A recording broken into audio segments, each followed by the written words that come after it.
अभी एक वर्ड का यूज किया, पावर ऑफ कंपाउंडिंग, थोड़ा उसको और डिटेल में मैं चाहती हूँ कि आप हमारे व्यूअर्स को समझाएं, बिकॉज कहा जाता है कि लेट इन्वेस्ट करने से आपका कुछ अमाउंट आपको लगता है कि आप ज्यादा इन्वेस्ट कर रहे हैं तो प्रॉफिट ज्यादा होगा, बट अगर आप जल्दी इन्वेस्ट करते हैं तो उससे कुछ ज्यादा प्रॉफिट होता है। एक बार उसको थोड़ा सा और क्लैरिटी में मैं चाहूंगी कि आप हमारे व्यूअर्स को समझाएं। ठीक है, मैं एक एग्जांपल देती हूँ। जैसे अगर 1 रुपया आज स्टार्ट करेंगे, राइट? तो अगर 30 डेज है आपके पास, तो अगर हर दिन वो डबल होता जाए, राइट? तो 1 रुपी का 2 रुपीज होगा, 2 का 4 रुपीज होगा, ऐसे 30 डेज तक। अगर आपके पास ऑप्शन हो तो क्या ये चूज करेंगे, या आप चूज करेंगे कि मैं आपको बोलूं कि आज के दिन ही मैं आपको 10 करोड़ रुपए दे दूंगी, तो आप कौन सा ऑप्शन चूज करोगे?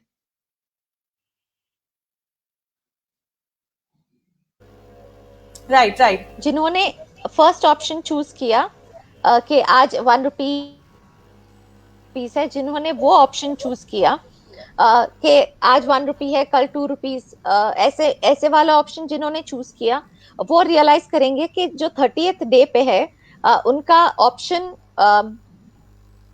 जो है 1 रुपी वाला 53 करोड़ हो जाएगा, क्योंकि रोज वो डबल होते जा रहा है। तो चाहे डे 1 और डे 2 के डिफरेंस में 1 रुपया ही लगे, डे 29 और डे 30 में 23 करोड़ 26 करोड़ का डिफरेंस है। तो that is the power of compounding.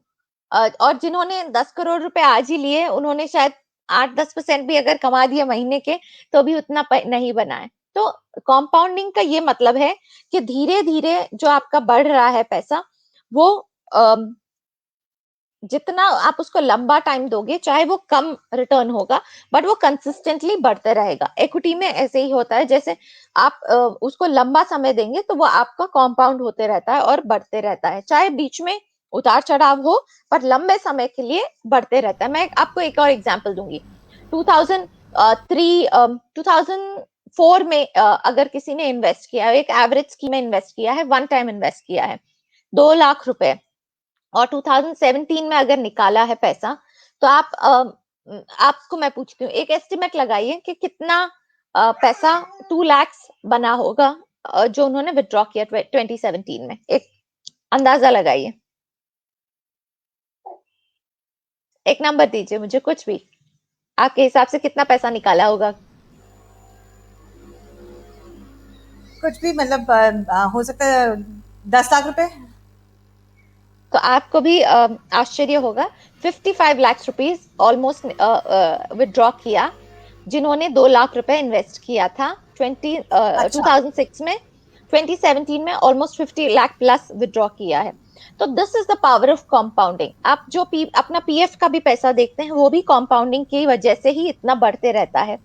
आप पीपीएफ देखिए, इसीलिए ये काफी पॉपुलर इन्वेस्टमेंट ऑप्शन है।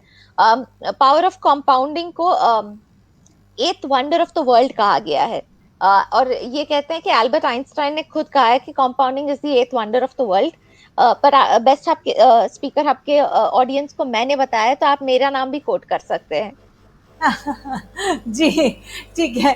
तो अभी हाँ, बिल्कुल, तो ये पावर ऑफ कंपाउंडिंग के बारे में श्वेता जी ने बहुत अच्छी चीज़ बताई है, और उन्होंने, मैं अब श्वेता जी को यहाँ पे कोट करूँगी, उन्होंने बताया है कि वो 8th वंडर ऑफ वर्ल्ड का खिताब इसको, पावर ऑफ कंपाउंडिंग को देती हैं।